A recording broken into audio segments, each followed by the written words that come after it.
You can... It's not even good anymore. Now I don't even want to listen to this music. This music is pedestrian. Oh my goodness. We can just cut the music real fast. It's just me. I don't even have anybody with me today. Wah, wah, wah, wah, wah. I need background music. I might just leave it. Where is everybody? So I'm all by myself. It's like a snow day here in the office. It's not a snow day. It's like 105 degrees. But Christian is out of town on a concert trip or something, maybe showing property to somebody in Southern Maryland. He couldn't get here because he had an appointment. And then everybody else was busy making phone calls. So thus I'm here by myself. Good plug. If you know anybody that wants to be on the podcast, now's a good time to ask. You can reach out to me on Instagram at michael.frank_____, or you could go to Instagram and reach out to the Baltimorons page at the Baltimorons. We'd love to have your suggestions of who to have on, because we've had so many great people that we've never even met before, and it was a really good experience and actually a lot of good friends. So would love to have that support. But at any rate, topic of the moment: why and where are all the starter homes going? What promoted this was CNBC came out and said that starter homes, and their quote, "the traditional stepping stone for first-time home buyers becoming rarer and rarer. Inventory is drying up in many markets, and the remaining homes are often swept up by cash-buying investors. Meanwhile, households that once entered the market are left renting much longer, creating record low percentage of first-time home buyers." I don't know that that's true. I don't know that it's not. I like the quote. I think the biggest thing is getting into the real estate game in today's market is alarming. It's scary. And people are scared for you. People are scared that you're going to make a mistake or there's going to be a big market turn. We hear this all the time. These are the objections of home buying. There's a soaring amount of demand, buyer demand, which is driving prices, especially here locally in Maryland. I mean, we are a very, as I call, an upscale blue collar state. We don't have big businesses like Amazon driving our purchasing power, or we don't have the NFL coming into town and hiring 7,000 people. We have everyday businesses providing services and goods to people that are living here locally. And we're supported, of course, by the government. There's a lot of government military action, but most of our businesses are schools, public services, community services, medical, in that realm. So it leads for a really strong buyer's market. It creates an opportunity for a lot of buyers to be in the market at any given time. The other thing, coupled with our price point, a little bit lower than our national average, but also driving a mid-market price point, averages in the 300s, 400s, depending on what county and town you're looking in. It's challenging to be a first-time home buyer.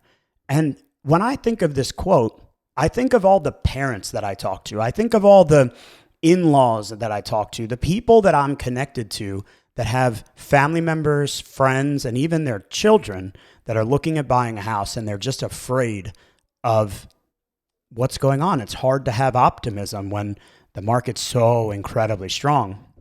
And with inventory as tight as it is, we're giving up some of our typical amenities like home inspections and other contingencies that are built in to protect the buyer.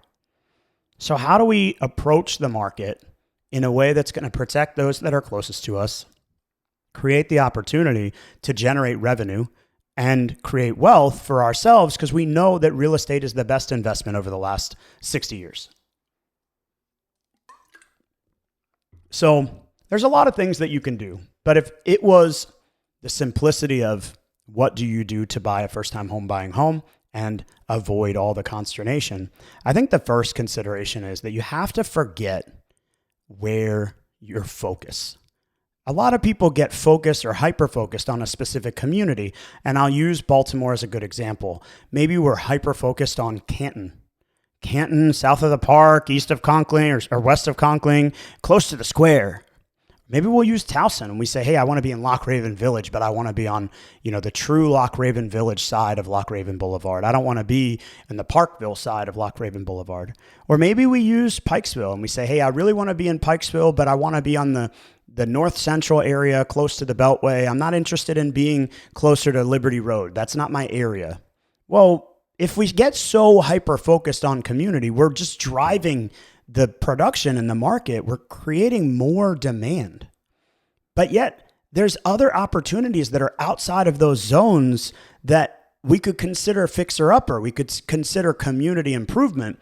I mean, you could move into a community that's 2 blocks or maybe a half a mile from where you would set your expectations. And that's the next area that's going to be that aggressive price point that seems unattainable. By creating a fixer-upper community, or not creating, but buying one, we're generating the opportunity that we can then set buyer demand in the future. Rather than following the buyer demand that's already here, we can create the opportunity from cleaning up the property. Landscaping goes a long way. Painting goes a long way. These are very, very minor, routine home ownership maintenance considerations that can dramatically change the future of your home purchase. And if you're afraid of taking that one step on the other side of the train tracks, if you're afraid of expanding your search by that 1 block or 1/2 mile, it's certainly going to limit your capacity as a first-time home buyer. I think if we can consider those fixer-uppers and we can renovate wisely by using real estate agent consultation, staging consultation to help make smart decisions, we can really use our time and invest smart as a first-time home buyer. One of the other things that I was talking with one of my longtime clients, and I'm not going to throw her under the bus, but her name's Ashley. So hi, Ashley. I was talking with Ashley last night. It was late last night. She had gotten off a long shift. And on her drive home, we talked and we said, what's this whole thing with assumption loans? What about utilizing an FHA loan or utilizing a renovation loan? Well, can I utilize the benefit of a VA home loan? There's a lot of conversation that you can have around financing that can really dramatically change your purchasing capacity. You don't need $100,000 to buy your first home to be competitive with those cash investors that we have aforementioned. You can also buy a first home utilizing grant programs, down payment assistance options, gift money from family member or friends. You can find ways to get creative and make yourself a little bit more compelling to the seller as far as accepting your offer. And so when I think about these buyers that are sitting on the fence, they're afraid of getting in because they think the market's going to turn, or they're getting the advice like from CNBC that says, oh, starter homes are dead. You got to wait until you're a family home, right? You've got a partner, a boyfriend, girlfriend, husband, wife, and you guys can buy a house together because now you can afford more home. Well, how many years are we going to sit on the fence renting for $2,000, $3,000, $4,000 a month? Because if we're renting for $3,000 a month, that's $36,000 down the drain with no upward potential. If we buy a home for the same $3,000 a month, it's $36,000 into equity that definitely has the potential for growth. And as much as it has the potential for failure, we're also paying down principal the whole time. So for me, there's no world where buying a home can be a bad investment. Of course, there's bad investments, right? We don't want to make a bad investment, but the concept of buying a home or starter homes having disappeared, I think about it this way. If you ask anyone in my life, they'll tell you the same thing, which is my biggest mistake is not buying the biggest cardboard box. I'm going to censor myself a little bit by not buying the biggest cardboard box that I could afford at 18, because the principal pay down, the equity appreciation, and the lessons that you would learn by repairing that, taking care of the water, taking care of the, landscaping, the grass, the responsibilities that you gain by buying a home. And yeah, it's scary. But we've got families that are out here with 30-year-olds, 35-year-olds, and they're saying, oh, they can't possibly buy. Well, when do you think that they're going to be competent enough to buy a home? Mom, dad? When do you feel that you can trust your kid to not screw it up? There's no time like the present, but as long as we have mainstream media talking about how starter homes are dead, we're forgetting that there's ways to overcome the challenges. I think it goes without saying that working with the right group is going to put you in a better position. We're not going to be able to negotiate stronger for you or get you a better price. That's not necessarily the goal. Working with a better group, working with the right people is going to actually generate the opportunity for you to see the sun through the clouds. It's going to create the opportunity for you to recognize opportunity a half mile away or a grant program that you didn't know existed. It's going to create the opportunity for you to see the potential that buying a home can be. And if you just click that link that says go to Zillow, find property, you're running the risk that you might get assigned to me, someone that's 50 years older than me and been doing this a lot longer, and you might get somebody that's 20 years younger than me and just started yesterday. The right team really does matter because it's going to create the opportunity that you don't even know exists because they're going to educate you throughout the process. And when we're talking about education, we're also talking about financing, loan terms, commitment, all of the considerations that come with a lender. It's not always about the lowest rate. And referencing my conversation that I had with Ashley yesterday, we did talk about, well, what if we paid the seller $20,000 more than they're asking, but the seller was willing to give us $10,000 in closing costs? We used that closing cost to buy down the interest rate, and we got the interest rate in alignment with this. And we had the exact same monthly payment. Exact same monthly payment. Offer price here, offer price $20,000 higher. Exact same monthly payment. Who do you think the seller is going to consider in a competitive offer situation? I think we can put ourselves in a position with our financing team, our real estate team, and the rest of it to really get ahead of what is a challenging market. While we're on the challenging market topic, while I don't have a quote from any of our fancy, I'll just say media outlets, one of the things that we're hearing a lot right now, and we've been hearing it for the last 3, 5, 7 years, is I'm going to wait for rates to drop. Oh, I'm going to wait for rates to drop. Oh, I'm going to wait for rates to drop. What do we think they're going to go to?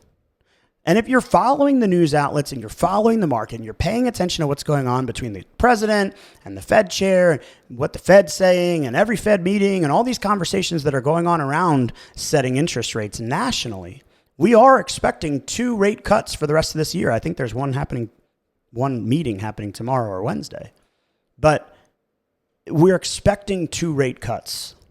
But how will that trickle down to the buyer market? How will that trickle down in the way of real estate mortgage rate? Will we see a tangible rate change? And if we do, will you be prepared to act when we do? Because what I know is if rates drop, creating a more affordable position for the average home buyer, the average first-time home buyer, the entry-level market, if rates drop, it's going to give people more capacity and they're going to be that much more competitive. They're going to make offers that are that much higher, that are that much more aggressive because they can afford to. And so if you think about it in a way of don't make the mistake would be waiting for the rate to drop to then buy. If you were to buy today and then the rate drops, you can always refinance. You can float the rate down with certain lenders and certain programs. But what you can't do is you can never go back.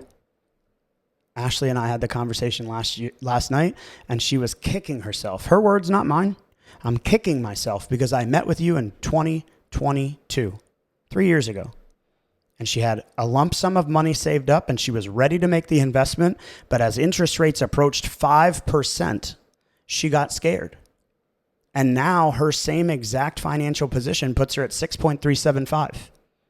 Where would her life be if her interest rate was 1.25% lower? What if I said 5% back then and it really would have been 4.75? The fear that we have about rates, about stability, about market appreciation, about, equity and, seller's market, buyer's market, just what's going on, it's paralyzing you. It's paralyzing you. And there are companies that are gaining market momentum because they're nonstop investing. That's where the investor pool is coming from. They see the opportunity. They know it's there. And it's paralyzing you, even though it's your best investment in your future life. We know that there's opportunity. We know that starter homes are hard to find. We know that it can be challenging. But with the right strategy, broadening your search, leveraging the assistance, the down payment assistance programs, partnering with teams like ourselves. And by the way, I'm not here to say you have to work with me. You can work with a lot of great agents. I would give you references if you were looking for one. But by having the conversation, you can actually create opportunity for yourself. And if you're not thinking that way and you're just thinking negative Nancy, Are you going to be the person that in 3 years you say, oh, I wish I had bought in 2025? Or are you going to be the person that says, man, buying in 2025 was the best, worst, most mid investment I've ever made? Because truly and honestly, how do you know if it's going to be a bad investment? You just got to believe. And there's 65 years of history that says that the real estate market will grow better and stronger than any other investment in the world. And while we're focused on that, let us not forget that you can approach an entry-level price point for as little as $3,000 or $5,000 or $7,000 out of pocket. By utilizing these programs we've talked about, you can get into a home, a $300,000 house for as little as $3,000. You can't even move into a rental property for that. And so if we can create wealth by generating equity, by putting down the money where our mouth is, we can start to say, hey, this is what my investment is going to look like. This is what my portfolio is going to look like. And it's a long-term wealth strategy. Manageable entry-level properties exist at every price point. Are you willing to buy the $200,000 house in the middle of West Baltimore? Or are you willing to invest a little bit more money into Loch Raven Village? Are you willing to move up to Harford County, more the outstretches of Bel Air, and not so close to the perfect community that you prefer? Columbia is great, but there's a lot of downsides to that too. You can go right across the way to Ellicott City and get into a great property within the same price range. So what I'm seeing is there's a lot of mainstream media that's talking about how starter homes are dead, how the investment world is taken over and it's not possible for young people to buy a home. I got to tell you, there's a lot of people that are 50 and 60 years old that are buying their first house with our support. And my question for you is, what stopped them 30 years ago? Because it's not the investment world. It's not inventory drying up. It's not homes being paid for in cash. It's the same thing that's been limiting buyers for decades. And we have the opportunity to get in front of it, to tell a different story and help people realize that all these folks that are the Nancy naysayers, they're probably sitting on a couple $100,000 in equity from the property that they purchased back in 2018, from the property that they purchased back in 2021, from the property that they purchased back in 1997. You know, there's a lot of parents that are, parents to my friends' age, or my friends of my age, sorry, I couldn't say that, blah, blah, blah, blah, that are like, oh my God, how is anyone ever going to buy a house? It's like, well, what are you sitting on? Was that a bad investment for you? Do you just think inherently because we can't walk into $300,000 that it's not a good investment? What if you walked into negative equity? And I think this is the summary of the whole thing. If you bought a property and you overpaid for it, paid $420,000, and the property was only truly worth $402,000. That's your very first home. You overpaid for it. Your principal is $420,000. In 5 years, with 1% growth, you just made up that $20,000 deficit.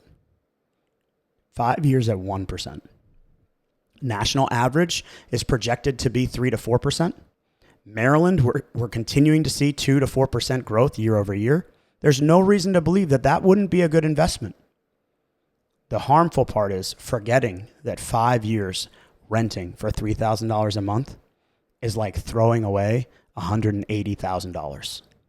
The potential exists to purchase and gain equity, build equity and principal pay down. But if you just sit on your laurels and you say, I'd rather rent, or if you encourage someone to rent, you're just throwing money away, creating no opportunity for growth on a personal, on a professional, and a financial basis.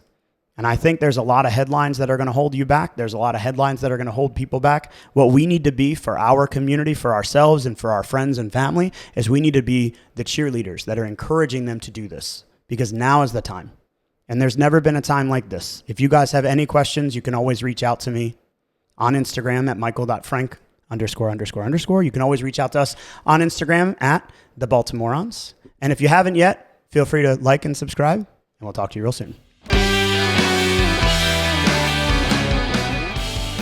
What's up, guys? Thanks for watching. For more information on the housing market, Real Estate 101, how you can leverage your position in today's market, and so much more, click on the link below. If you like this video or have a burning real estate question you'd like us to answer, leave us a comment and let us know. Don't forget to like and subscribe so you never miss an episode, and we'll see you again real soon.